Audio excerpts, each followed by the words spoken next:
പ്രിയം ഭാഗം 11. രാഹുലിൻ്റെ സംസാരം ഇഷ്ടപ്പെടാതെ അവനെ തന്നെ തുറിച്ചു നോക്കി. ഫ്രണ്ട്സിനു മുന്നിൽ തന്നെ ഒരു വിലയും കൽപ്പിക്കാതെ രാഹുൽ അപമാനിച്ചപ്പോൾ അവൾക്ക് വല്ലാത്ത ദേഷ്യം തോന്നി അവനോട്. കാരണമില്ലാതെ തന്നെ ഒഴിവാക്കുന്നതെന്തിനാണെന്നവൾ പൊട്ടിത്തെറിച്ചുകൊണ്ട് അവനോട് സംശയത്തോടെ ചോദിച്ചു. What about Rahul? രാഹുൽ മുൻപൊന്നും ഇങ്ങനെയായിരുന്നില്ലല്ലോ, ഇപ്പോൾ പെട്ടെന്നെന്താ ഇങ്ങനെയൊരു മാറ്റം? അവളുടെ സംശയങ്ങളും സംസാരവും സ്റ്റുഡിയോയുടെ അകത്ത് മുഴങ്ങിക്കേട്ടുകൊണ്ടാണ് ശരത്ത് അവിടേക്ക് എത്തിയത്. രാഹുലിനോട് കയർത്ത് സംസാരിക്കുന്ന മീരയെ കണ്ടപ്പോൾ അവനും ദേഷ്യം തോന്നി. രണ്ട് വർത്തമാനം അവളുടെ മുഖത്ത് നോക്കി പറയാൻ പറ്റിയ അവസരമാണിതെന്ന ആഗ്രഹത്തോടെ അവർക്കിടയിലേക്ക് അവൻ ചെന്നു നിന്നു. ഏയ് മാഡം, നിങ്ങളിവിടെ ബഹളം വെച്ചിട്ടൊന്നും കാര്യമില്ല. നിങ്ങൾ വന്ന് വിളിക്കുമ്പോഴേക്കും ഇറങ്ങി വരാൻ ഇവൻ നിങ്ങളുടെ ഓഫീസ് ബോയ് ഒന്നും അല്ല. ഇനി മുതൽ ഇവനും ഇവൻ്റേതായ ചില കാര്യങ്ങളൊക്കെ ചെയ്തു തീർക്കാനുണ്ട്. അവനും ചില ഉത്തരവാദിത്തങ്ങളുണ്ടെന്ന് കൂട്ടിക്കോ. വാട്ട്? എന്ത് മലമറിക്കുന്ന കാര്യമാണ് ഇവനിവിടെ ചെയ്യാനുള്ളത്? കാര്യങ്ങളൊക്കെ ചെയ്തു തീർക്കുന്നത് ഇവൻ്റെ പപ്പയല്ലേ, the great businessman Madhavan uncle. ഇവനിവിടെ പെൺപിള്ളേരുടെ ഫോട്ടോസ് നോക്കി വെറുതെ വായി നോക്കിയിരിക്കുക എന്നല്ലാതെ വേറെ എന്താ പണി? മീരയും കൂട്ടുകാരികളും അവനെ നോക്കി കളിയാക്കി ചിരിക്കാൻ തുടങ്ങി. അവളുടെ മറുപടിയിലെ പരിഹാസം മനസ്സിലാക്കിയ രാഹുലും വിട്ടുകൊടുക്കാൻ തയ്യാറായിരുന്നില്ല. ഹേ മീര, ഞാനിവിടെ വായി നോക്കി തന്നെയാണ് ഇരിക്കുന്നത്. അതിൽ നിനക്ക് നഷ്ടമൊന്നും സംഭവിച്ചിട്ടില്ലല്ലോ. ഇനി ഇവിടെ നിന്ന് സമയം കളയാതെ നീ നിൻ്റെ ഫ്രണ്ട്സിനെയും കൂട്ടി വേഗം സ്ഥലം കാര്യമാക്കാൻ നോക്ക്. ഇനി മേലാൽ നിൻ്റെ ബോയ് ഫ്രണ്ടാണെന്നും പറഞ്ഞുകൊണ്ട് ഇവരെയും കൂട്ടിക്കൊണ്ട് ഇവിടേക്ക് വന്നു കയറരുത്. കുറച്ച് ദിവസം കൂടി കഴിഞ്ഞാൽ എൻ്റെ വിവാഹമാണ്, അത് ഓർത്തോ നീ. അത് കേട്ടതും ഒരു ഞെട്ടലോടെ മീര അവനെയൊന്ന് നോക്കി. വിവാഹം? Are you going to married? No Rahul, no. ഞാനൊരിക്കലും ഇത് വിശ്വസിക്കില്ല. എന്നെ ഒഴിവാക്കാൻ മനഃപൂർവ്വം നീ കള്ളം പറയുന്നതാണ്. You are a big liar. I hate you. നിന്നെ ഞാൻ വെറുതെ വിടുമെന്ന് കരുതണ്ട. ഈ പറയുന്നത് മീരയാ, മീര ഗോപകുമാർ. രാഹുൽ വിവാഹിതനാവാൻ പോകുന്നു എന്ന വാർത്ത കേട്ടതോടെ മീരയിൽ വീണ്ടും അസ്വസ്ഥതയുളവായി. അവന് നേരെ വിരൽ ചൂണ്ടിക്കൊണ്ട് ഭീഷണിയുടെ സ്വരത്തിൽ അവൾ മറുപടി പറഞ്ഞുകൊണ്ട് അവിടെ നിന്നും ഇറങ്ങിപ്പോയി. ഒരു ഭീഷണിയും തനിക്ക് പേടിയില്ലെന്ന ഭാവത്തിൽ രാഹുൽ അവൾ പോകുന്നത് നോക്കി പുച്ഛത്തോടെ ചിരിച്ചു നിന്നു. നേരം സന്ധ്യയോടടുത്തിരുന്നു. മാധവൻ ചീറിപ്പായുന്ന വാഹനങ്ങൾക്കിടയിലൂടെ ഡ്രൈവിംഗ് ചെയ്യുന്ന തിരക്കിലായിരുന്നു. പെട്ടെന്ന് ഇടതു സീറ്റിൽ വിശ്രമിച്ചുകൊണ്ട് കിടന്നിരുന്ന മൊബൈൽ ഫോൺ ഉറക്കെ ശബ്ദിച്ചു തുടങ്ങി. ഡിസ്പ്ലേയിൽ തെളിഞ്ഞു വന്ന പേര് കണ്ടപ്പോൾ അയാൾ ഓടിച്ചിരുന്ന വാഹനം ഒരു സൈഡിലേക്ക് ഒതുക്കി നിർത്തി. സീറ്റ് ബെൽറ്റ് അഴിച്ചതിന് ശേഷം അയാൾ ആ ഫോൺ കോൾ അറ്റൻഡ് ചെയ്തു. ഹലോ ഹലോ മിസ്റ്റർ മാധവൻ, എനിക്ക് നിങ്ങളെ അത്യാവശ്യമായി ഒന്ന് കാണണമല്ലോ. അതിനെന്താ, ഞാൻ ഉടനെ വരാം. താൻ എവിടെയുണ്ടെന്ന് പറ, ഞാൻ അങ്ങോട്ട് വരാം. ഞാൻ നമ്മുടെ പതിവ് ബീച്ച് റെസ്റ്റോറൻറ്റിലുണ്ട്. ഞാനിവിടെ വെയിറ്റ് ചെയ്യാം. താൻ പെട്ടെന്ന് ഇങ്ങ് എത്തണം. ഓക്കെ, ഞാൻ ഉടനെ എത്താം. അയാൾ ഫോൺ കോൾ കട്ട് ചെയ്തു.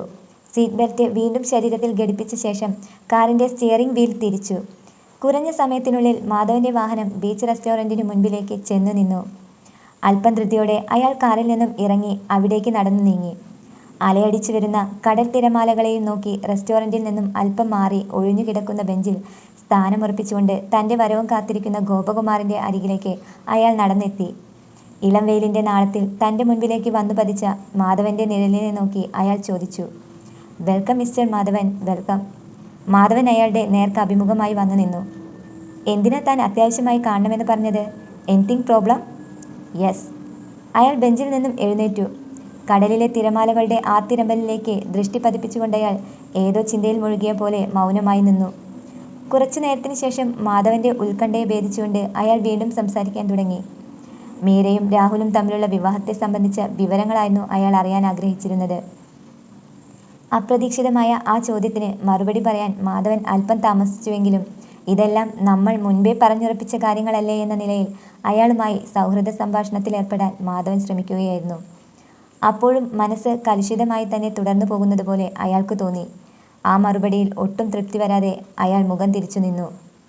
മാധവൻ, നമ്മൾ രണ്ടു കൂട്ടരും ഒരുമിക്കുന്നത് വഴി നിരവധി ലാഭങ്ങളും ഉയർച്ചകളും സംഭവിക്കുമെന്ന കാര്യം എന്നേക്കാൾ കൂടുതൽ അറിയുന്നത് തനിക്കല്ലേ. എന്നിട്ടും താനും തൻ്റെ മകനും ചേർന്ന് എൻ്റെ മീരമോളെ അപമാനിച്ചിറക്കി വിട്ടില്ലേ? കാര്യമെന്തെന്ന് വ്യക്തമാകാതെ മാധവൻ അയാളുടെ മുഖത്തേക്ക് തന്നെ നോക്കി. ആ നോട്ടത്തിന് മറുപടിയായി അയാൾ സ്റ്റുഡിയോയിൽ വെച്ച് നടന്ന എല്ലാ സംഭവങ്ങളും വിശദമായി പറഞ്ഞു കേൾപ്പിച്ചു.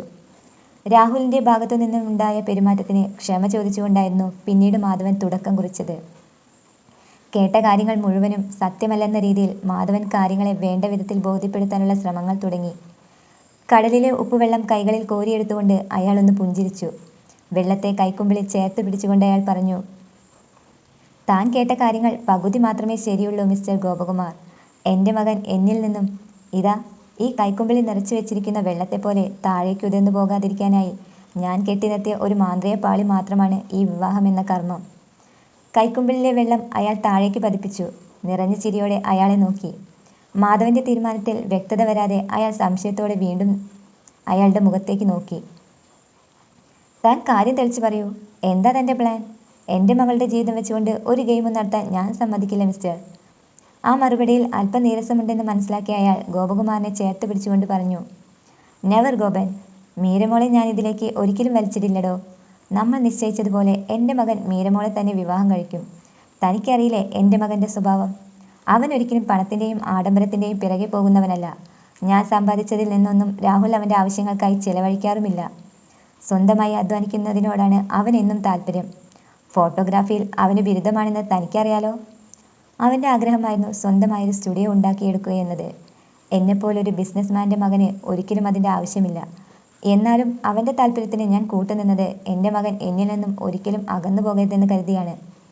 അവൻ്റെ ഇഷ്ടത്തിന് എതിരായി ഞാൻ എന്തെങ്കിലും പ്രവർത്തിച്ചാൽ ആ നിമിഷം തന്നെ അവൻ വീട് വിട്ടിറങ്ങും. എന്നെ എതിർത്തുകൊണ്ട് ആ പെണ്ണിനെ വിവാഹം കഴിക്കുകയും ചെയ്യും. വാശിയിലും അഭിമാനത്തിലും ഒട്ടും പുറകിലല്ല എൻ്റെ രാഹുലെന്ന് തനിക്കും അറിയാലോ.